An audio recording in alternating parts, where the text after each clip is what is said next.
ઉત્તર, પૂર્વ અને દક્ષિણ પ્રદેશને પોતાના ચરણારવિંદથી પવિત્ર કરીને નીલકંઠ વર્ણી હવે પશ્ચિમના પ્રદેશની અંદર પધારી રહ્યા છે. ત્યાં સુધીની કથા ગઈકાલે આપણે જોયેલી. નીલકંઠ વર્ણીએ રામેશ્વર, આદિકેશવ, શ્રીરંગ ક્ષેત્ર વગેરે દક્ષિણના તીર્થોને પાવન કર્યા અને ત્યાર પછી ત્યાંથી ફરતા ફરતા આ પશ્ચિમની ભૂમિમાં પંઢરપુરની અંદર નીલકંઠ વર્ણી પોતે પધાર્યા. મહારાષ્ટ્રની જે કાશી કહેવાય એવા આ નગરમાં વિઠોબાના દર્શન વર્ણીએ કર્યા અને ત્યાર પછી બાજુમાં વહેતી જે ચંદ્રભાગા નદી એની અંદર વર્ણીએ સ્નાન કર્યું અને લગભગ 2 મહિના સુધી આ સ્થાનની અંદર મહારાજ પોતે રોકાયા. કારણ કે અહીંયા તીર્થ હોવાને લીધે મુમુક્ષુઓ ઘણા બધા આવતા. એ દરેકને પોતાનો સંબંધ થાય અને એમનું કલ્યાણ થાય એના માટે 2 મહિના સુધી વર્ણી ત્યાં આગળ રોકાઈને પછી ત્યાંથી બુરાનપુર પધાર્યા. બુરાનપુરથી આગળ જનાબાદ નામનું ગામ, ત્યાં આગળ વર્ણી પોતે ગયા. ત્યાં આગળ 2 વિપ્રો હતા. એમણે પોતે વર્ણીની બહુ સારી સેવા કરી અને ત્યાંથી પછી નીલકંઠ વર્ણી એ નાસિકની અંદર પધાર્યા. ત્યાંથી ત્રંબકેશ્વરના દર્શન કરી, ગોદાવરીમાં સ્નાન કરી અને નીલકંઠ વર્ણી પોતે હવે સુરતની અંદર પધારી રહ્યા છે. એનું વર્ણન કરતા અહીંયા કવિ લખે છે, ત્રંબકેશ્વર દર્શન કરી આવ્યા સુરત બંદર હરી, અખાડો નિર્વાણનો જ્યાં છે, ગોડિયાતણું મંદિર ત્યાં છે. નિર્વાણનો એક અખાડો હતો સુરતની અંદર, અશ્વિની કુમારના આરે. ત્યાં આગળ આ મંદિરની પાસે જે ઓટલો હતો ત્યાં આગળ નીલકંઠ વર્ણી પોતે જઈને ઉતર્યા અને તેને ઓટલે ઉતર્યા જઈને 3 દિવસ રહ્યા થીર થઈને, નિત્ય પૂછે મહાંતની પાસે, રાજભોગ થયા છે કે થાશે. 3 દિવસ સુધી નીલકંઠ વર્ણી પોતે મંદિરના ઓટલે ઉતર્યા અને રોજ 11-11:30 સમય થાય ત્યારે મહંતને જઈને પૂછે કે રાજભોગ થયા છે કે થાશે, એટલે કે અહીંયા સદાવ્રત તમને મળશે કે નહીં. ત્યારે પેલા મહંતને વળી વિચાર એવો આવતો હશે કે આવા તો માગનારા ઘણાય આવે. એટલે જ્યારે નીલકંઠ વર્ણી એમને પૂછે કે અહીંયા અમને સદાવ્રત ક્યારે મળશે, ત્યારે કહે ઉત્તર મહાંત કાકા, આજ તો થયા કોરા કડાકા, 3 લાંગણ એમ કરાવી, ચોથે દિવસે માલણ આવી. પેલો મહંત આ જવાબ આપે કે અહીંયા છે ને આજે રાજભોગ થાય, આજે તો કોરા કડાકા છે, આજે તો અમારા આશ્રમની અંદર બધાનો ઉપવાસ છે. એટલે વર્ણી પાછા જાય. બીજા દિવસે વળી આવીને પૂછે કે અહીંયા રાજભોગ ક્યારે થશે, ત્યારે વળી પાછો મહંત એ જ જવાબ આપે કે આજે બધાને કોરા કડાકા છે. અને વર્ણીને પાછા કાઢીને પોતે તો પોતાના શિષ્યોની સાથે પાછો માલ મલિદાની જ્યાફતો ઉડાવે. આવી રીતે 3 દિવસના ઉપવાસ આ સુરતની અંદર શ્રીજી મહારાજને આ મંદિરની અંદર કરવા પડ્યા. આમ તો સુરતનું જમણ અને કાશીનું મરણ વખણાતું હોય છે, પણ કોણ જાણે ભગવાનનું સ્વાગત જ આ નગરી આવું કર્યું અને 3 લાંગણ થઈ ત્યાં મહારાજને, ઉપવાસ થયા. ચોથા દિવસ એક માલણબાઈ એ મહારાજની પાસે આવી. એ બાઈ પોતે જોતી હતી કે આ નાનકડા વર્ણી છે, રોજ આ ઓટલા ઉપર ભૂખ્યા તરસ્યા બેસી રહે છે, કંઈ બનાવીને જમતા નથી, કોઈ ભિક્ષા પણ રસ્તે ચાલતા આપે તો લેતા નથી. અને માલણ પોતે ત્યાં આગળ આવી સીધું લઈ આવી પોતાની પાસે અને નીલકંઠ વર્ણીને કહ્યું કે લો આ સીધું અને તમે રસોઈ બનાવીને જમજો. મહારાજ પોતે એની આ સેવાથી પ્રસન્ન થઈ ગયા અને શ્રીજી મહારાજે એની રસોઈ ત્યાં આગળ અંગીકાર કરી અને ત્યાંથી નીલકંઠ વર્ણી પોતે આગળ નીકળે છે. પરંતુ નીલકંઠ વર્ણીની સાથે પેલા મહંતે આવું કપટ કર્યું અને વર્ણીને કોઈ રીતે સેવા એમની કરી નહીં. એને કારણે આગળ જતા ધીમે ધીમે કરીને એ આશ્રમની એ પડતી થવા માંડી અને આશ્રમની અંદર જ લોકોને ખાવાના સાંસા પડવા માંડ્યા અને ધીમે ધીમે કરતા આખો આશ્રમ એ જીર્ણ શીર્ણ થઈ ગયો. થોડા વર્ષો પહેલા એના અવશેષો ખાલી બચેલા, અત્યારે એ છે કે નહીં એ ખબર નથી, પરંતુ ભગવાનની સાથે કરેલા કપટની સજા એ પેલા મહંતને થોડાક જ દિવસની અંદર એ મળી ગઈ. ત્યારે આપણને ભગવાન સમજાવે છે કે દુનિયાની અંદર ભલે બીજા બધાની સાથે આપણે કપટ કરીએ, પરંતુ ભગવાન અને સંત એની આગળ હંમેશા એ માણસે સરળ રહેવું જોઈએ, તો એના જીવનું કામ નીકળી જાય.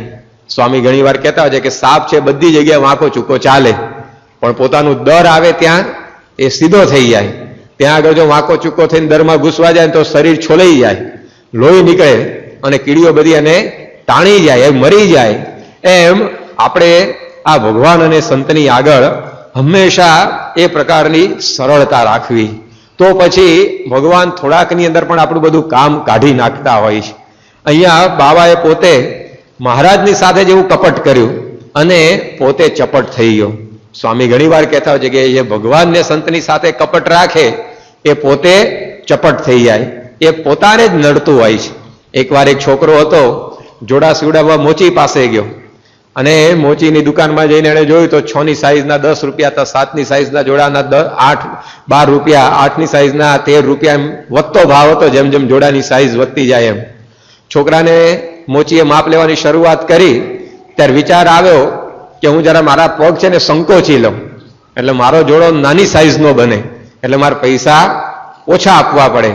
એટલે મોચી જેલું માપ દોરતો હતો કાગળ ઉપર, એમાં છોકરાએ પોતાનો પગ સંકોચી લીધો, માપ નાનું આવ્યું અને પછી છોકરો તો હરખાતો ઘેર ગયો અને એની માતાને જઈને વાત કરી કે આજે તો હું મોચીને છેતરીને આવ્યો. માં કે શું કર્યું? કે મોચી ભાઈ મારું માપ લેતા હતા ને ત્યારે મેં પગ સંકોડી લીધો, એટલે હવે જોડો નાનો બનશે ને આપણે પૈસા ઓછા આપવા પડશે. એની માએ કહ્યું કે મોચી નહીં, તું છેતરાયો, આખી જિંદગી ઓછો તું આમ પગ સંકોચીને જોડા પહેરીને હાલ્યા કરવાનો છે, એ તને જ તકલીફ પડવાની આખી જિંદગી આ તો. ત્યારે ભગવાન અને સંતને કોઈ છેતરવા જાય તે પોતે જ હંમેશા છેતરાતો હોય છે. ભગવાન અને સંતની સાથે જે કપટ રાખે એને પોતાને જ આવીને નડતું હોય છે. શ્રીજી મહારાજ ગઢડામાં મંદિર બંધાવતા અને એક ડોશીમાં રોજ મહારાજના દર્શને આવે. એકવાર મહારાજે પૂછ્યું કે માજી તમારી પાસે કઈ મરણ મૂડી ખરી? મહારાજે આમ પૂછ્યું, ડોશી સતર્ક થઈ ગયા કે આ મરણ મૂડીની વાત પૂછે છે, મંદિર બંધાય છે એટલે નક્કી કંઈક મહારાજ સેવા માગશે. એટલે માજીએ સહેજે જવાબ આપ્યો કે મહારાજ આપની દયાથી મરણ મૂડીમાં 5000 ભેગા થયા છે. મહારાજ કે અમને આપો ને, અમારા કડિયાઓના પગાર ચડી ગયા છે, એ પગાર અમે તમારી મૂડીમાંથી ચૂકવી દઈએ, પછી બધું હરખું થશે એટલે તમને પાછા આપી દઈશું. ડોશી કે અબગડી લઈ આવું કે મહારાજ તમારા માટે શું ન થાય. અને એમ કહીને માજી નીકળ્યા. અંતરની અંદર હરખાતા હતા કે હારું થયું 25000 છે એવું ન કહ્યું, હારું થયું 5000 જ કહ્યું ને આ તો 25000 માગી લેત કે આપડા. અને એમ કહી હરખાતા ગયા અને 5000 લઈ આવ્યા ઘેરથી, મહારાજના ચરણોમાં મૂક્યા અને રાત્રે પછી પાછા પોતાના ઘેર ગયા. એ જ રાતે એમના ઘરમાં ચોર ઘૂસ્યા અને જે 20000 પડેલા ને બધા લઈ ગયા. હવારે ડોશીમાં રડતા મહારાજ પાસે આવ્યા, મહારાજ મારું તો બધું લૂંટાઈ ગયું, સર્વસ્વ જતું રહ્યું. મહારાજ કે તમારું સર્વસ્વ તમે અમને આપી ગયા હતા કાલે, હવે હું તમારે લૂંટાવાનું બાકી હતું, જે કઈ મરણ મૂડી હતી એ તો બધી અમને આપી દીધેલી. ત્યારે મહારાજને માજી કહે છે કે એમ નહીં, કે 25000 હતા ને 5000 હું તો આપને આપી ગઈ, 20000 જે હતા ને ચોર લોકો રાત્રે આવ્યા ને લઈ ગયા. મહારાજે લાદા ઠક્કરને બોલાયા કે લાવો લાદા ઠક્કર 5000 ડોશીના કાલ લીધેલા એ. મહારાજે પાછા આપી દીધા. મહારાજ બોલ્યા કે અમારે તો તમારા 25000 બચાવવા હતા, પણ જેટલા અમને આપ્યા એટલા બચ્યા ને તમે રાખ્યા એટલા ગયા. તો જો આ ભગવાન ને સંતની સાથે આ કપટ કર્યું તો એ પોતે એને જ ગુમાવવાનો વારો આવ્યો. તો અહીંયા આપણને શ્રીજી મહારાજ આ સમજાવે છે કે સેવા એ થાય એટલી કરવી, પણ આવું કપટ તો કદી ભગવાન ને સંતની આગળ કરવું નહીં. ભગવાનની આગળ છેતરાવામાં લાભ હોય છે. ભગવાન અને સંત એવા છે કે એની આગળ માણસ જેટલો છેતરાય ને એટલો એને લાભ થાય. બલિરાજે ભગવાનની આગળ છેતરાયો. ભગવાન પોતે નાનું સ્વરૂપ લઈને આવ્યા અને કહ્યું મને 3 ડગલા પૃથ્વી આપ. એટલે બલિને એમ કે આ નાનું છોકરું છે ને એના 3 ડગલા વધીને કેટલા થાય? બહુ દો તો 15, 20, 25 ફૂટની જમીન એની પાસે 3 ડગલાની અંદર આવશે. અને ભગવાનને એણે કહ્યું કે હા તમે જે માગો એ આપીશ, 3 ડગલા આપું છું હું તમને. અને પછી ભગવાને સ્વરૂપ પોતાનું વિસ્તાર્યું. પહેલા ડગલાની અંદર પૃથ્વી, બીજા ડગલાની અંદર બધું આકાશ ને સ્વર્ગનું બધું રાજ્ય, અને ત્રીજા ડગલાની અંદર બળીને સીધો લઈને અતળ વિતળ ને સૂતળ નીચે જે ત્રીજું છે બેઝમેન્ટ એની અંદર નાખ્યો. ઉપર આપણે 7 લોક છે, 6 લોક, અને નીચે બેઝમેન્ટમાં 7 લોક ભગવાને બનાવ્યા છે. અતળ વિતળ સૂતળ તળાતળ મહાતળ રસાતળ ને પાતાળ.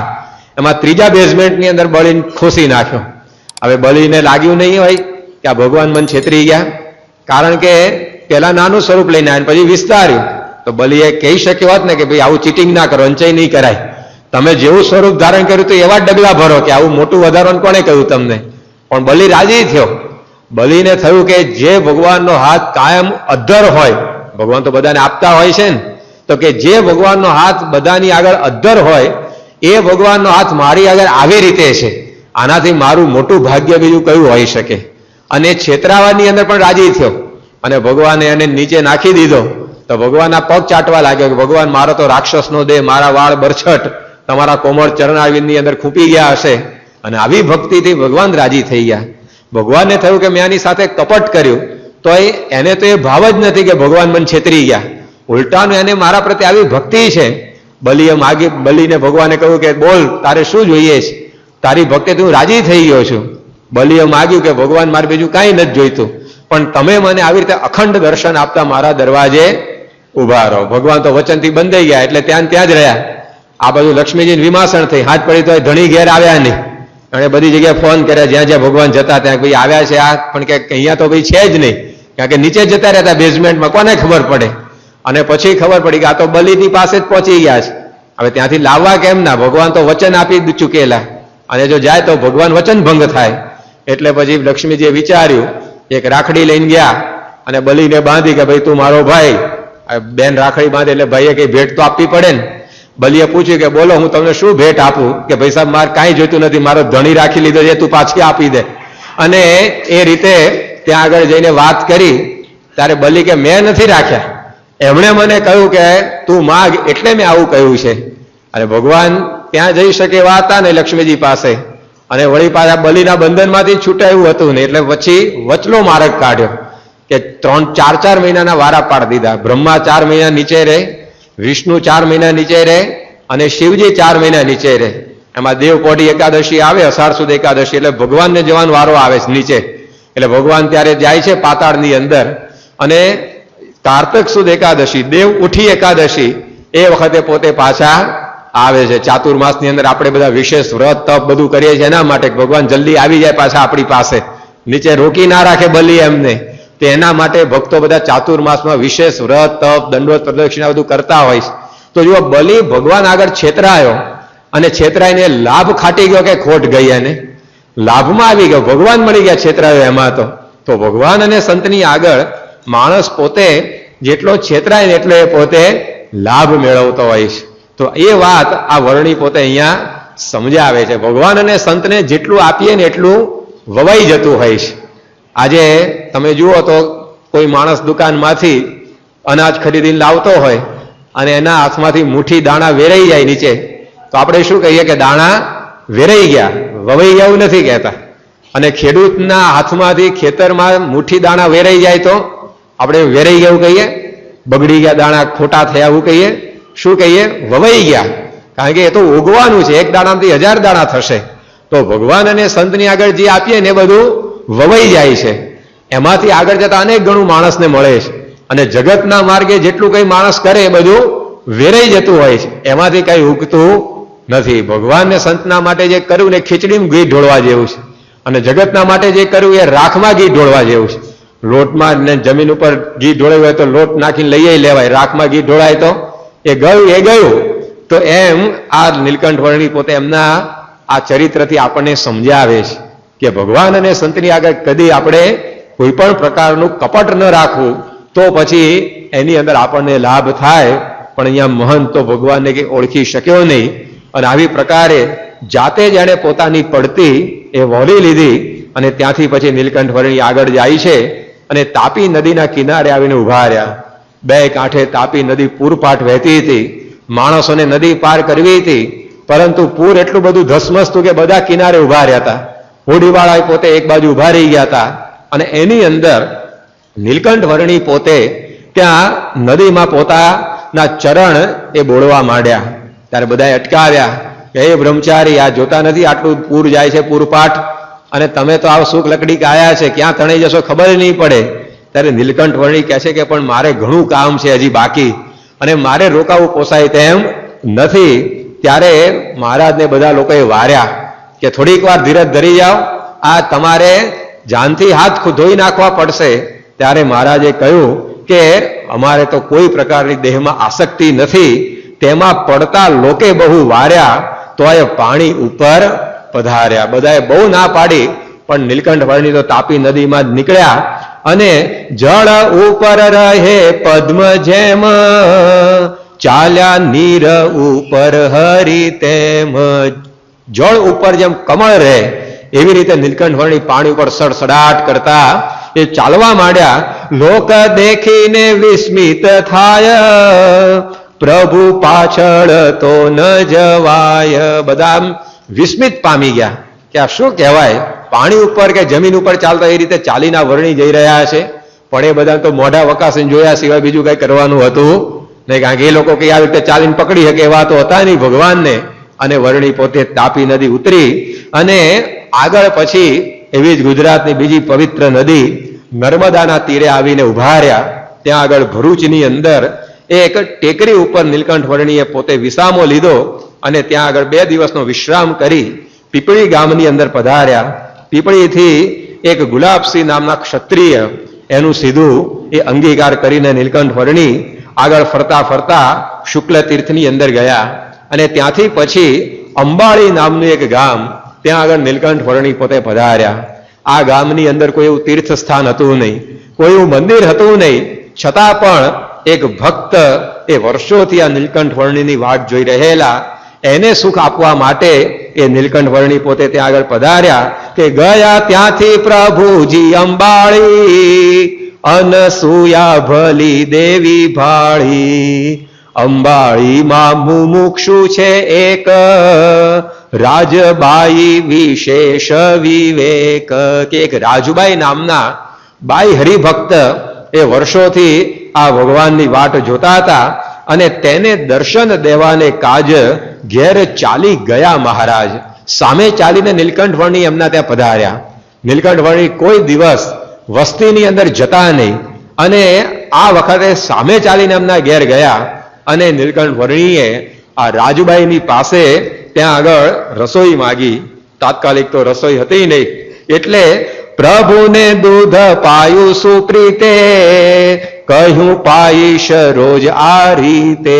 બાઈએ પોતે તાત્કાલિક પોતાની પાસે જે ગાય ભેંસ હશે એનું દૂધ દોહીને વર્ણીને પાયું, અને કહ્યું કે તમે અહીંયા જો રોકાવ તો રોજ હું તમને આવી રીતે તાજું દૂધ પાઈશ. ત્યારે નીલકંઠ વર્ણીએ કહ્યું કે અમે તો કોઈ દિવસ વસ્તીમાં રહેતા નથી, અમે બહાર વગડાની અંદર રહીશું, પરંતુ રોજ તારા ઘેર અમે દૂધ પીવા માટે આવીશું. પહેલી વાર એમના વન વિચરણની અંદર સામે ચાલીને નીલકંઠ વર્ણી પોતે એક તો આ બાઈના ઘેર ગયા, અને સામે ચાલીને આ વાત કરી કે 7 દિવસ સુધી અમે આ પ્રકારે તારી સેવા અંગીકાર કરીશું. કારણ કે બાઈનો એવો ભક્તિભાવ હતો. ભગવાન પોતે જ્યાં ભક્તિ જુએ ત્યાં હંમેશા રોકાઈ જતા હોય છે, એના બંધનની અંદર હંમેશા આવે છે. ભગવાનને વશ કરવા બહુ દુર્લભ છે, કોઈ રીતે બંધનમાં આવે એવા નથી, પરંતુ ભક્તિ પ્રિયો હિ માધવ. ભગવાન છે એ ભક્તિ પ્રિય છે. જ્યાં આગળ એવી ભક્તિ દેખાય ત્યાં હંમેશા પોતે રોકાઈ જતા હોય છે, ત્યાં સામેથી પહોંચી જતા હોય છે. જેમ સારંગપુરની બાજુમાં ખાંભડા ગામ છે, ત્યાં હોથીઓ પટકર કરીને મહારાજના સત્સંગી હતા. હવે એને હાલતા ચાલતા સ્વામિનારાયણ સ્વામિનારાયણ બોલવાની સહેજે ટેવ. એક રાત્રે સૂઈ ગયા હતા, અને પછી પડખું ફેરવે તોય સ્વામિનારાયણ બોલે, ઊભા થાય તો સ્વામિનારાયણ બોલે. એમાં એમને રાત્રે લઘુ જવાનું થયું, પેશાબ કરવાનું, અને પોતે પલંગમાંથી ઊભા થયા, અને સ્વામિનારાયણ સહેજે બોલ્યા તો કોઈકે હોકારો દીધો, અને મહારાજના જેવો જ અવાજ. પણ આ ભગતને એમ થયું કે અત્યારે હવે મહારાજ તો ગઢડાથી ક્યાંથી અહીંયા આવે, આ તો ઊંઘમાંથી જાગ્યો ને એટલે મને ભ્રમ થયો હશે, એમ કરીને પોતે આ દેહ ક્રિયા કરવા માટે ગયા. વળી પાછા આવીને પલંગમાં સુવા ગયા, ત્યાં વળી પાછું સ્વામિનારાયણ એવું બોલ્યા, અને તરત પાછો હકારો સંભળાયો. એમને થયું કે આ બીજી ત્રીજી વાર સંભળાયું એ કઈ ભ્રમ ના હોય. એણે ફાનસ પેટાઈને જોયું તો ખરેખર મહારાજ એના ઓરડાની અંદર આવીને બેઠેલા. એને તો આશ્ચર્યમાં આવી નહીં કે મહારાજ આમ અડધી રાત્રે છેક ગઢડાથી અહીંયા સુધી શું કરવા આવ્યા હશે? મહારાજે પૂછ્યું કે મહારાજ કંઈક કામકાજ, કંઈક સેવા? મહારાજ કે કાંઈ કામ નથી, કાંઈ સેવાય નથી. તો કે આમ અડધી રાત્રે શું કરવા અહીંયા આવી ગયા? મહારાજ કે તું ક્યારનો મંડાણો નહોતો, સ્વામિનારાયણ સ્વામિનારાયણ બોલ બોલ ક્યારનો કરતો હતો, કે એટલે અમે અહીંયા આવ્યા છે. ત્યારે હોથીઓ પટકર કે મહારાજ એ તો મને આવી રીતે બોલવાના હેવા પડી ગયા છે, આ તો મને બોલવાની આવી ટેવ પડી ગઈ છે. ત્યારે મહારાજે કહ્યું કે જે અમને ભક્તિભાવથી સંભાળે એની પાસે અમને પણ પહોંચી જવાની ટેવ પડી ગઈ છે. તો આ પ્રકારની વાત એમના જીવનની અંદર હતી કે જ્યાં ભક્તિ દેખાય ત્યાં સામેથી પહોંચી જાય. મહારાજે કહ્યું કે અમે તો તું સંભાળે ત્યારે રોજ આવીએ છીએ, પણ તને હવે પ્રતીતિ થાય એના માટે આજે પ્રત્યક્ષ દર્શન દીધા. તો ભક્તિ પ્રિયો હિ માધવ, એવી હૃદયની ભક્તિ હોય ત્યાં ભગવાન પોતે એવી રીતે બંધાઈને રહેતા હોય છે. જીવુબા અને લાડુબા એવા ભક્તિભાવવાળા હતા. તો મહારાજને ગઢડાથી વિચરણ માટે જવું હોય તેમની પરવાનગી લેવી પડતી, કારણ કે જીવુબા લાડુબા રજા ન આપે ત્યાં સુધી માણકી ઘોડીએ એના પગ ઉપાડે નહીં. એટલે મહારાજ પોતે જાય અને વિનંતી કરે કે હવે તમે અમને જવાની રજા આપો, અમે વહેલી તકે પાછા ગઢડા આવીશું. અને જીવુબા લાડુબા જ્યારે હા પાડે ત્યારે માણકી ઘોડી પોતે આગળ ખસે. તો ભક્તિથી ભગવાનને આવે એમણે પોતે બાંધી રાખેલા. તો અહીંયા પણ આ રાજુબાઈની એવી ભક્તિ હતી. તો મહારાજ એમના ત્યાં સામે ચાલીને પધાર્યા અને સતત 7 દિવસ સુધી રોજ મહારાજ આ રાજુબાઈની પાસે જતા અને એ બાઈ રોજ મહારાજને આવું તાજું દૂધ એ પીવડાવતા અને રીતે એ બાઈને આવી પ્રકારનો પોતાનો સંબંધ પમાડી અને ત્યાંથી વર્ણી ચાણોદ અને કન્યાળી નામના તીર્થસ્થાન ત્યાં આગળ પહોંચ્યા. ત્યાંથી ડભોઈ થઈ અને વડોદરાની અંદર એ નીલકંઠ વર્ણી પોતે પધાર્યા અને એ કાનમ પ્રદેશની અંદર વિચરણ કરીને નીલકંઠ વર્ણી પછી ચરોતર પ્રદેશમાં જે નાવલી ગામ ત્યાં આગળ એ પહોંચ્યા. અને ત્યાં આગળ કશ્યાભાઈ કરીને એક આગળ જતા મુમુક્ષુ થવાના હતા. એમના પૂર્વજોને શ્રીજી મહારાજે પોતાનો સંબંધ પમાડીને કૃતાર્થ કર્યા. અને ત્યાંથી પછી ફરતા ફરતા ઉમરેઠ, ડાકોર, આણંદ, વડતાલ એ બધા સ્થાનોની અંદર થઈ અને નીલકંઠ વર્ણી એ તીર્થ શ્રેષ્ઠ એવા બોચાસણ ગામની અંદર જઈ પહોંચ્યા. અને આ બોચાસણની પાદરમાં એક તળાવ હતું, ત્યાં આગળ બાવાની એક વિશાળ જગ્યા, એમાં વર્ણીએ જઈને પોતે ઉતારો કર્યો. અને એ સમયની અંદર એ ગામના એક પાટીદાર હતા કાનદાસ, એણે વળી એ બધા બ્રાહ્મણોની 84નું આયોજન કરેલું. ગામના બધા બ્રાહ્મણો એમને નોતરું દેવા માટે પોતાનો એક પુત્ર હતો કાશીદાસ, એને મોકલ્યો કે જા તું બધાને નોતરા આપી આવ. એટલે છોકરો બધાને નોતરા આપતો આપતો છેલ્લે આ બાવાજીની જગ્યામાં જે બાવો રહેતો હતો એને પણ આમંત્રણ આપવા આવ્યો, ભાઈ અમારે ત્યાં જમવાનું છે, તમે આવજો. અને બાવાની પાસે આ નીલકંઠ વર્ણીએ બેઠેલા, તે ભેગે ભેગું એમને કહ્યું કે ભાઈ તમે પણ મારા ત્યાં આ જમવાના સમયે આવી જજો. અને વખતે બાવાજીની સાથે નીલકંઠ વર્ણી આ કાશીદાસના ત્યાં ગયા. અને વખતે કાશીદાસની જે માતા એમનું નામ હતું નાનીબાઈ. અને નાનીબાઈએ મહારાજના દર્શન કર્યા અને મૂર્તિ એના અંતરની અંદર ગરક થઈ ગઈ.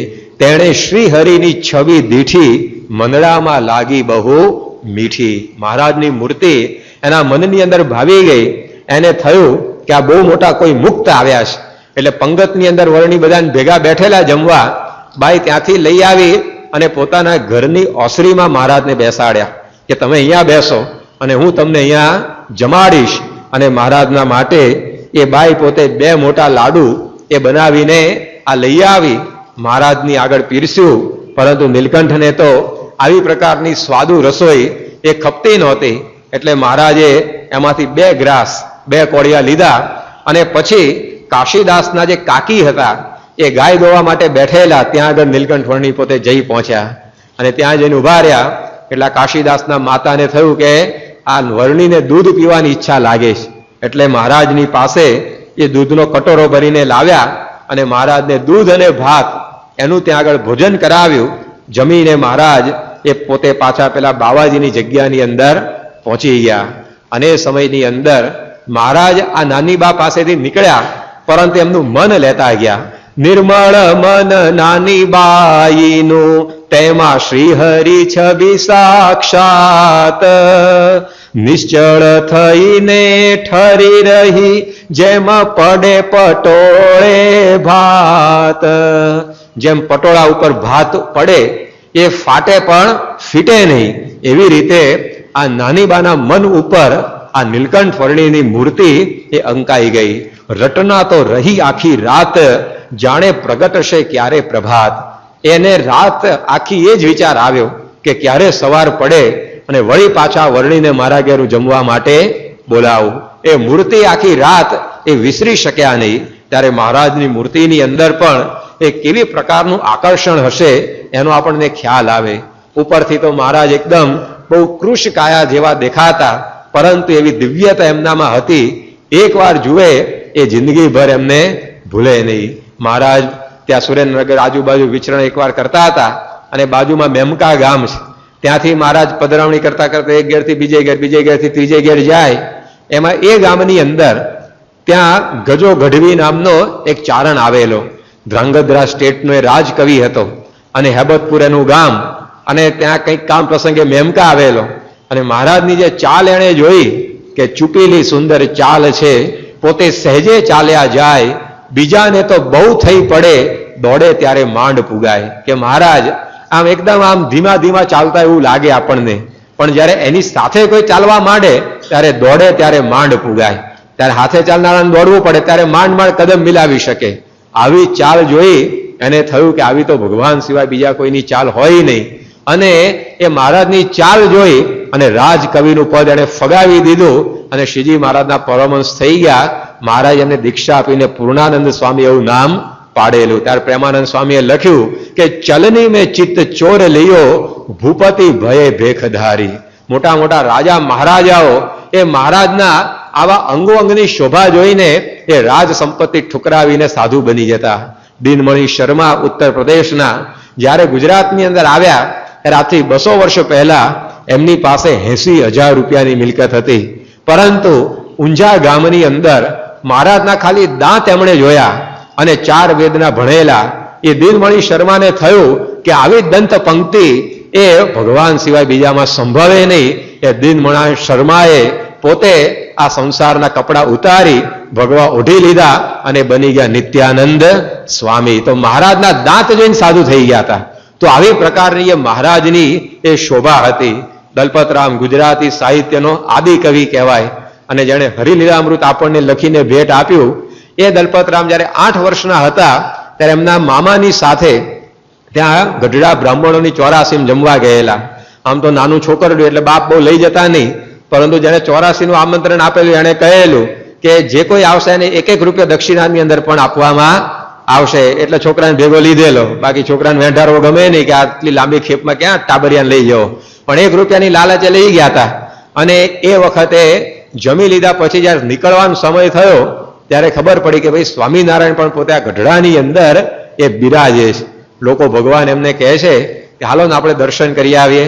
અને આ નાના છોકરાને વળગાડી અને એનો મામો ને એના બાપ ને બધા ગઢડા દાદા ખાચરના દરબારમાં આવ્યા. એ વખતે મહારાજ વિચરણ કરીને જ આવેલા.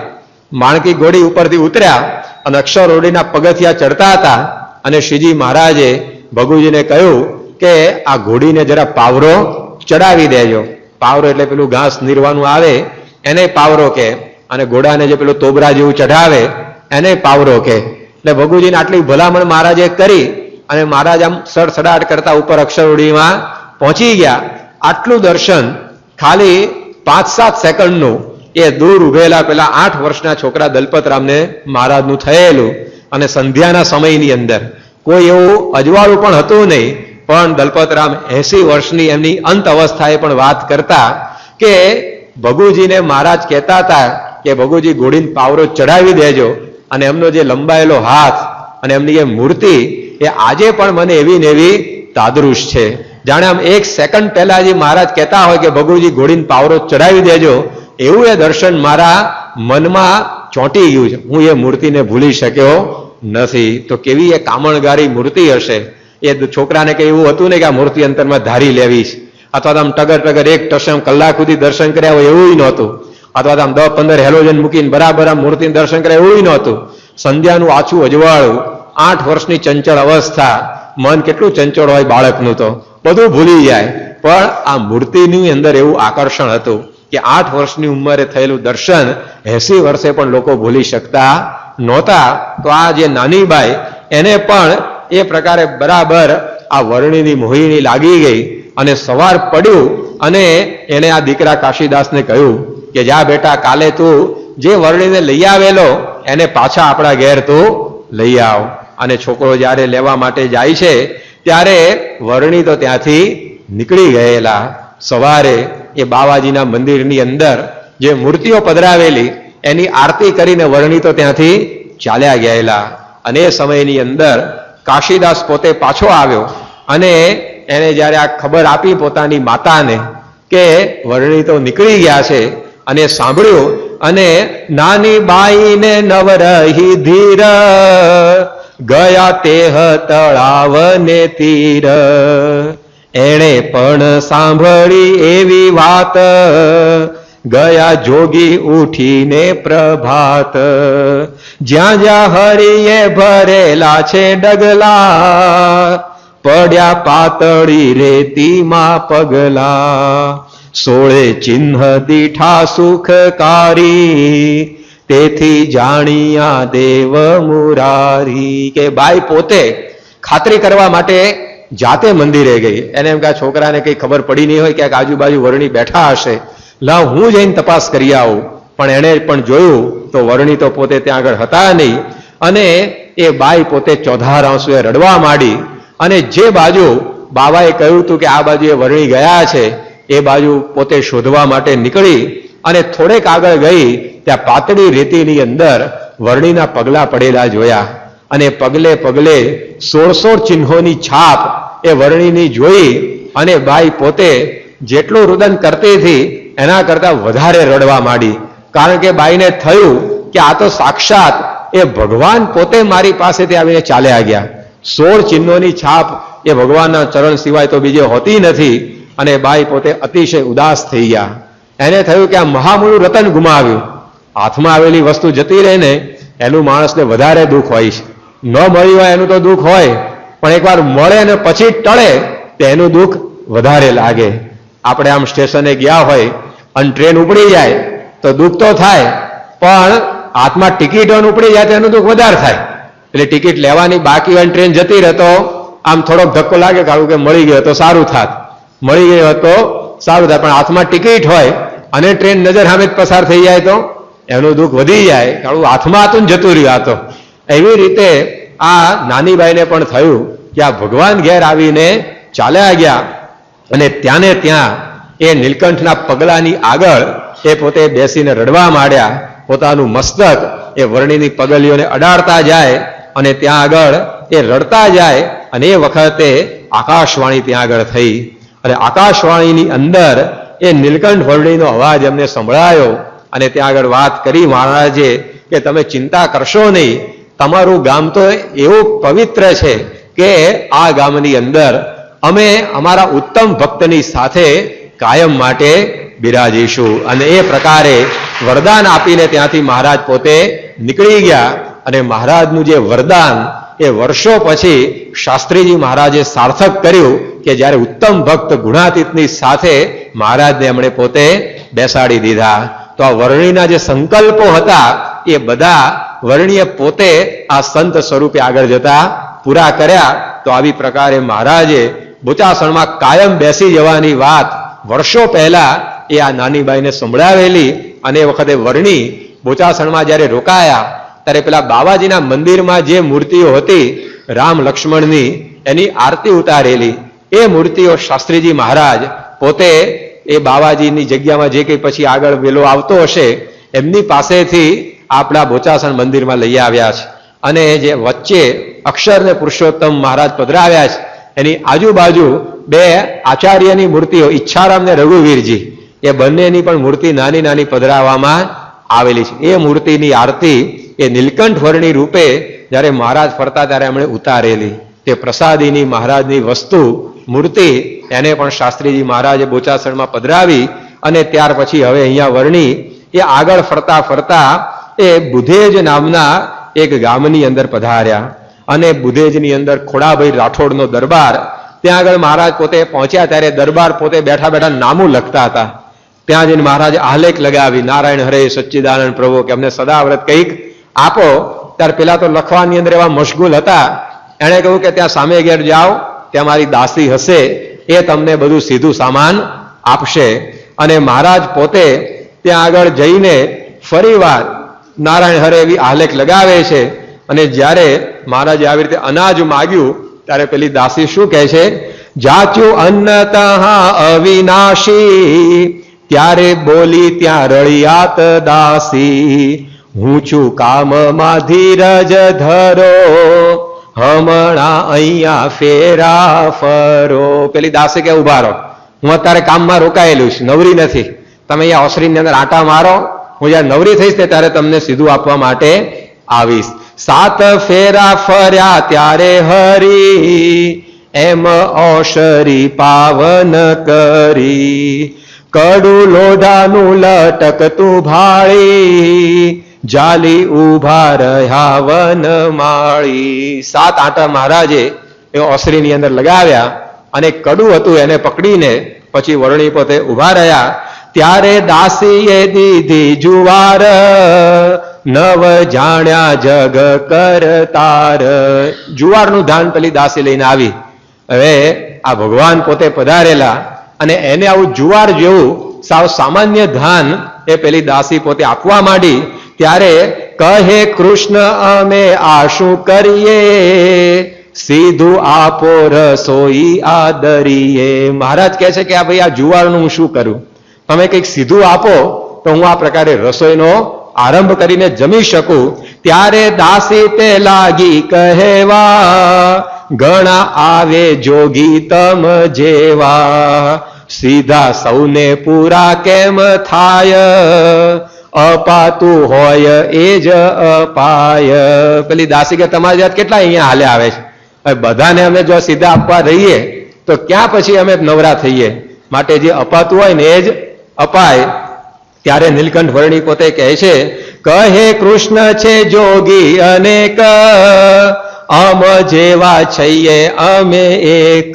મહારાજે કહ્યું કે તું એમ વાત કરે છે કે અહીંયા તો મારા જેવા ઘણા બધા આવે અને બધાને ક્યાં અમે સીધા આપીએ, પણ અમારા જેવા તો અમે એક જ છીએ, અમારા જેવા કોઈ આગળ આવ્યા નહીં હોય અને ભવિષ્યમાં આવશે પણ નહીં. ત્યારે પેલી દાસી એ મહારાજની આ વાણી સમજતી નથી અને કહે છે, સુની દાસી લાગી સમજાવા, બીજા આવે છે બહુ બહુ બાવા, ઊંચા તમથી ને તમ થકી જાડા, જેવા પાળેલા ઉન્મત્ત પાડા, મોટા મોટા તે ચીપિયા વાળા, માથા ઉપર મોટી જટાળા, કોટે બાંધે મોટા મોટા પારા, રોજ પાશેર ગાંજો પીનારા, આંખે અંગે ભભૂત લગાવે, નાના બાળકને બીવરાવે,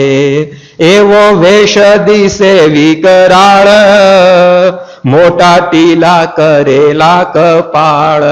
દોસ્ત દાસી કે રહેવા દો, તમે કહો છો કે તમારા જેવા એક જ છે, પણ તમારા કરતા ઊંચા લાંબા પહોળા જાડા પાડા જેવા કેટલાય સાધુઓ અમારે તો અહીંયા રોજ આવે છે. મોટા ટીલા ટપકા તાણ્યા હોય, પાશેર ગાંજો પીતા હોય અને મોટા મોટા પારાની બધી એ માળાઓ પહેરી હોય, મોટી જટા વધારી હોય, છોકરાએ જેને જોઈને બી જાય એવા બધા મોટા મોટા સાધુઓ કઈ કઈ તો આવીને ગયા. ક્યાંથી તમે વાત કરો છો કે તમારા જેવા એક જ અહીંયા આવ્યા છે, તમારા કરતા ઘણા મોટા અમે તો જોઈ નાખ્યા છે.